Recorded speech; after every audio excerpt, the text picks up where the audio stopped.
This is one of my stores doing around 50 grand a month, and I only spend 15 minutes a week running it using 2 Claude prompts. And no, I'm not talking about writing ad copy with AI, because everybody's already doing that. Instead, these prompts do something much more fundamental that would have required a full-time analyst a couple years ago. And since you know I always want to hook you guys up with the best strategies available in the e-com space, today I'm going to break down both of them in detail. Plus, I'm going to show you how I use them live. These took me months to develop through trial and error, but based on the results that they delivered, I think it's time for me to show you the system that's been growing my stores in this video. But before I hand you these prompts, you've got to understand why they work, because it's the opposite of what almost everyone is doing with AI right now. You see, right now, AI dropshipping has been split up into 2 camps. Camp 1, we got the generators, the AI product photos, the descriptions, the ad copy, basically anything that can be created with AI. And look, that's fine. I do it too. But this is completely missing the most valuable use of AI that makes a store grow in the first place. Anybody can generate a clean looking ad, but that doesn't mean that it's gonna actually sell. Now, camp 2 goes the other direction. You see, these are the people who think AI is just gonna run the entire business for them. They hand it the wheel and expect it to pick the product, write the ads, manage the budget, the whole thing, while they sit back and do absolutely nothing. And that's just not how it works.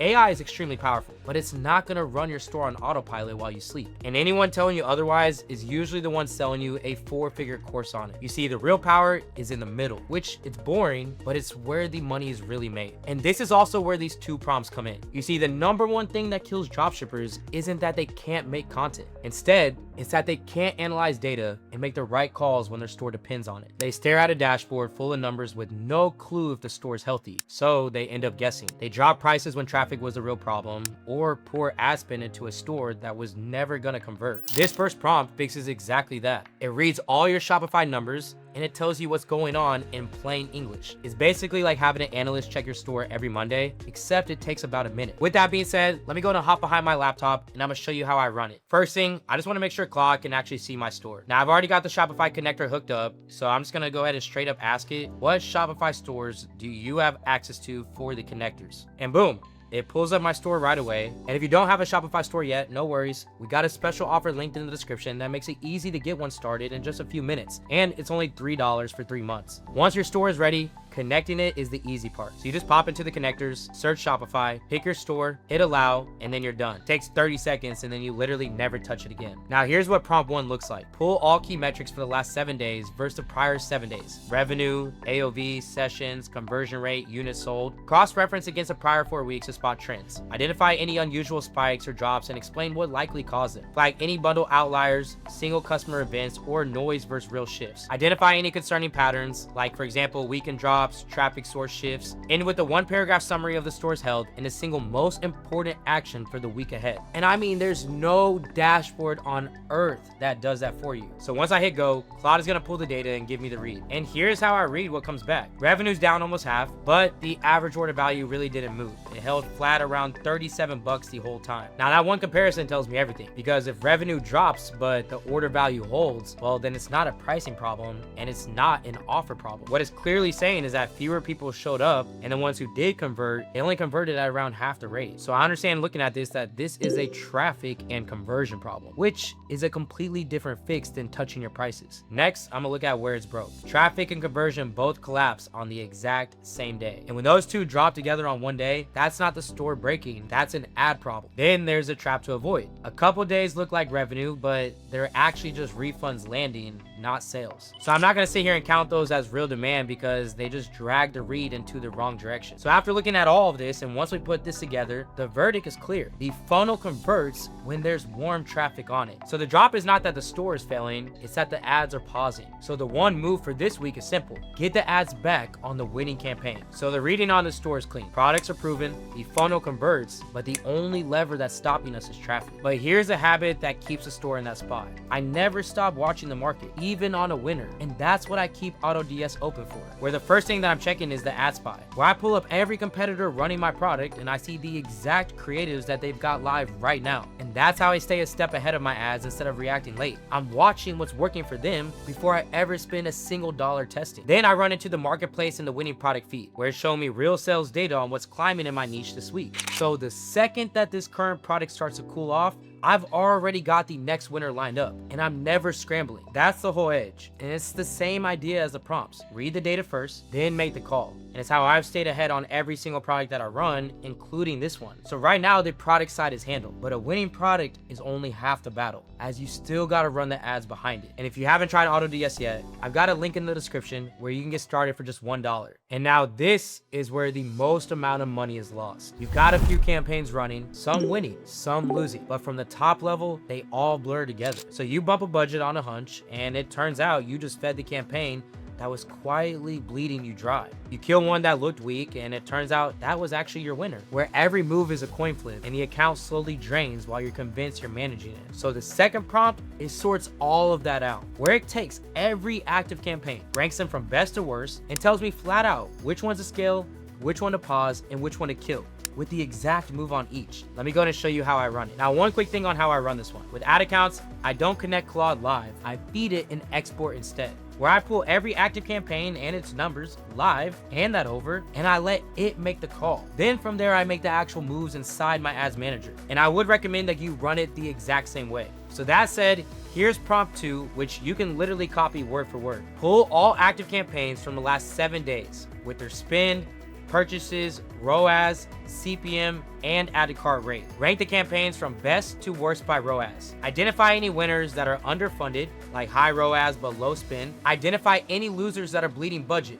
like low ROAS and high spend. And for each winner, recommend a specific budget move. For each loser, recommend pause or skill. And with a 1-paragraph response, this week's ad management plan summary. And here's how I read what comes back. First, the account as a whole. Blended ROAS is 8.9, which is definitely under my 1.77 break-even ROAS. So on paper, the account is losing money. But you have to understand that that blended number you're seeing is a trap, because the loss isn't spread evenly, because there is 1 campaign that is carrying the count and 2 that are dragging it under. So if you only looked at the blend, you would panic and cut everything, when the real move is the complete opposite. Feed 1 and kill the other 2. So starting off with the winner first. It's the only healthy campaign in there, and it's pretty much starved. Profitable ROAS, CPM under $15 ceiling, cost per click under $1, add to cart rate almost double my target. Every number here is green, and it's the lowest funded of the 3, which is showing me that that is clearly a starved winner. So here's the move. We need to scale it by 20 to 30% and hold 48 hours before the next bump. You don't double it overnight, because that would then reset the learning phase. Now the first loser. This one is the biggest spender in the whole account, and it's only pulling in a 0.71 ROAS. And the tell here is the CPM, because it's sitting at nearly 6 times my target. The creative is still getting clicks, but the added cart rate just fell off a cliff this last week. So that's clearly fatigue. And that's that the audience has basically seen it just way too many times. So the move here is to cut the thing that's making us bleed and to pause it. The hook itself definitely still works. I mean, the click-through rate actually is like the highest in the entire account. So I'm not trying to kill the angle. I just got to stop feeding this burnt out version of it. And honestly, this right here is a part that stalls people. Pausing a tired ad is the easy bit, but getting a fresh version live fast enough that you don't lose your momentum, that is the hardest part. Used to be you sitting there waiting 2 weeks on a UGC creator, dropping $300 on a video just to test one single angle. And that's if the video even comes back right. So to solve this, instead, what I do is I hop into Econ Boss, I drop in the product, and I have it spin me up a fresh UGC style video around the same hook that is already converting, where I'm getting replacement ads ready to go the same exact day, so pausing the tired one doesn't ever cost me a thing.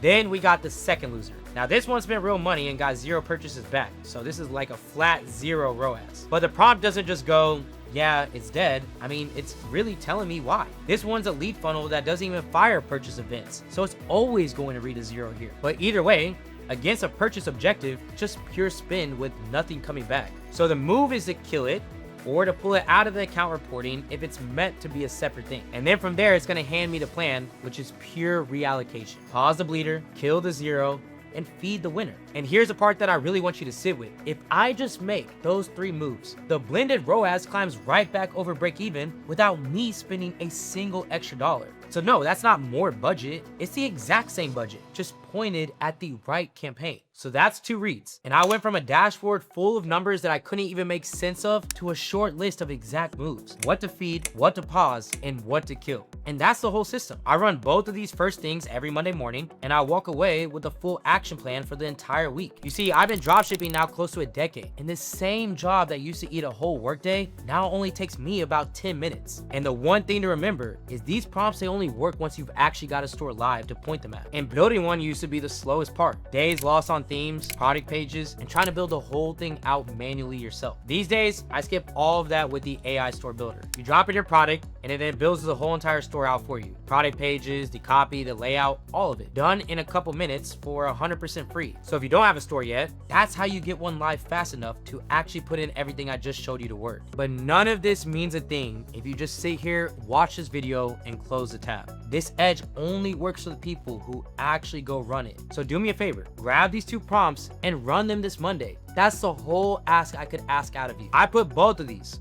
plus my full library of the other prompts I use to run my stores, all in one single AI prompt pack for you down below. So grab that, where you're not just gonna come in and copy these 2, you now have got the whole entire system to run with. One last thing though, both prompts ended up telling me the same thing about the store, and that's that the funnel is fine, but the lever is traffic, which means that it all comes down to the ads. And reading your ad account, that is one skill, but actually running those ads so your winner scales and stays profitable, that's a whole other one. So I did you a favor, I made you a full video of how to run Facebook ads with Claude, where I break down the entire ad side step by step. It's honestly the perfect next watch after this video, so make sure you go ahead and check it out, and it should be popping up on your screen right now. I'll see you in that next one.